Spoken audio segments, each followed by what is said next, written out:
بسم اللہ الرحمن الرحیم۔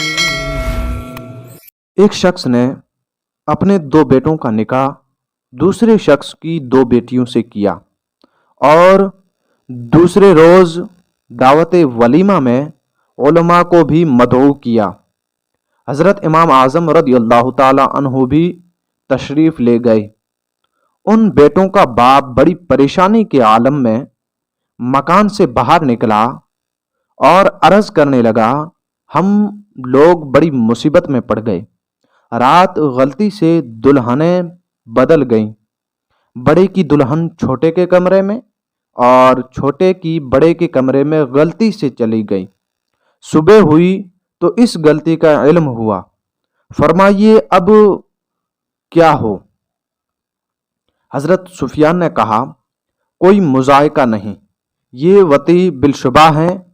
دونوں بھائیوں پر صحبت کی وجہ سے مہر واجب ہو گیا اور آج دونوں بہنیں اپنے اپنے شوہروں کے پاس چلی جائیں۔ حضرت امام صاحب خاموش تھے۔ مسعر نے آپ سے کہا، آپ فرمائیے۔ سفیان نے کہا، اس کے سوا اور کیا کہیں گے؟ حضرت امام صاحب نے فرمایا کہ میرے پاس دونوں لڑکوں کو لاؤ۔ چنانچہ دونوں لڑکے لائے گئے۔ آپ نے ہر ایک سے پوچھا کہ رات تم جس عورت کے پاس رہے ہو تم کو پسند ہے؟ دونوں نے کہا ہاں۔ آپ نے فرمایا، تم دونوں اپنی اپنی بیویوں کو طلاق دو اور جس کے پاس جو عورت سوئی ہے وہ اسی کے ساتھ شادی کر لے۔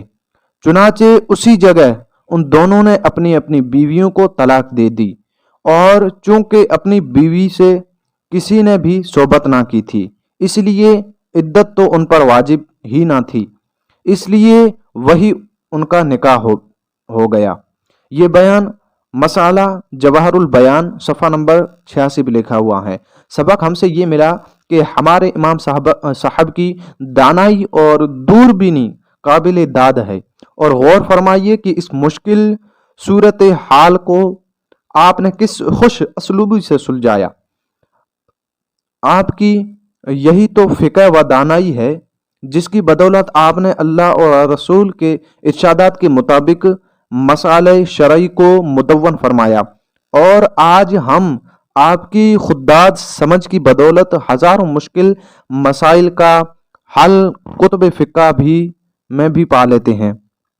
پھر کس قدر افسوس ہیں اس شخص پر جو بجائے ممنون کے ہونے کے حضرت کی زبان تان دراز کرتا ہے۔